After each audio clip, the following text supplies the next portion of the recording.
ভারত মাতাকে শত্রুর হাত থেকে রক্ষা করছে ভারতের বীর সেনা ইন্ডিয়ান আর্মি। রক্ষা করছে বলে ভুল হবে, শত্রুর ঘরে ঢুকে শত্রুকে নিধন করে আসছে ভারতীয় সেনাবাহিনী। সেই কারণে সেনাবাহিনীর কথা ভেবে বাঁকুড়া জেলায় খাতড়া একটি বেসরকারি ডায়াগনস্টিক সেন্টারে ভারতীয় সেনা এবং আধা সামরিক বাহিনীর যে কোনো জওয়ান এবং তার পরিবারের জন্য সমস্ত ডায়াগনস্টিক টেস্ট বিনামূল্যে করিয়ে দেওয়ার এক বিজ্ঞাপন ইতিমধ্যেই প্রচণ্ড ভাইরাল সোশ্যাল মিডিয়ায়।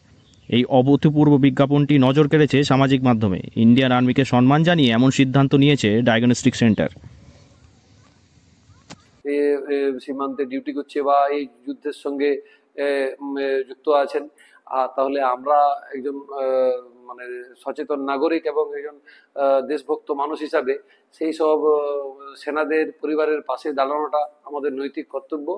আমার সেখান থেকে মনে হলো যে যারা আমার সাব ডিভিশনের মধ্যে যারা সেনা বিভাগে আধা সেনাতে সার্ভিস করেন, তারা এখন ডিউটিতে আছেন এবং তাদের পরিবারের যদি তার মা বাবা সন্তান এবং তার শ্বশুর মশাই শাশুড়ি মা ওয়াইফ এরকম যদি কারো কোনো শারীরিক শরীর খারাপের জন্য কোনো ডায়াগনস্টিক পরীক্ষা করানোর দরকার হয় বা তাদেরকে বাড়িতে যদি মানে নিয়ে আসার লোক না থাকে আমাদেরকে খবর দেয়, আমরা নিয়ে এসে তার ডায়াগনস্টিক পরীক্ষা করিয়ে বাড়িতে পৌঁছে দেবো।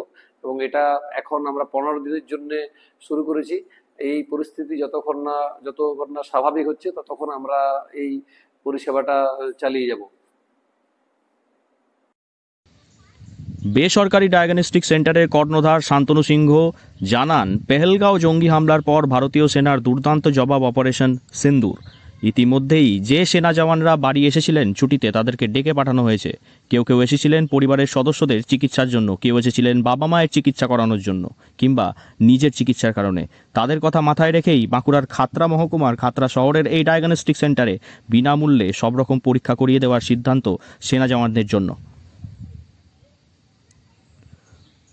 যখন দেশের পাশে দাঁড়িয়ে দেশকে সাপোর্ট করার কথা আসে তখন প্রত্যেকটি মানুষ তার নিজস্ব ক্ষেত্রে বিভিন্ন রকমভাবে এই কাজ করতে পারেন। যুদ্ধ মানেই যে যুদ্ধক্ষেত্রে গিয়ে লড়াই করতে হবে তার কোনো মানে নেই। প্রান্তিক বাঁকুড়ার একটি ছোট্ট ডায়াগনস্টিক সেন্টার নিজেদের এই মহৎ উদ্যোগকে সামনে নিয়ে এসে যুদ্ধে দেশের পাশে থাকার সব রকমভাবে প্রচেষ্টা করছে। বাঁকুড়া থেকে নীলাঞ্জন ব্যানার্জির রিপোর্ট, লোকাল 18 বাংলা।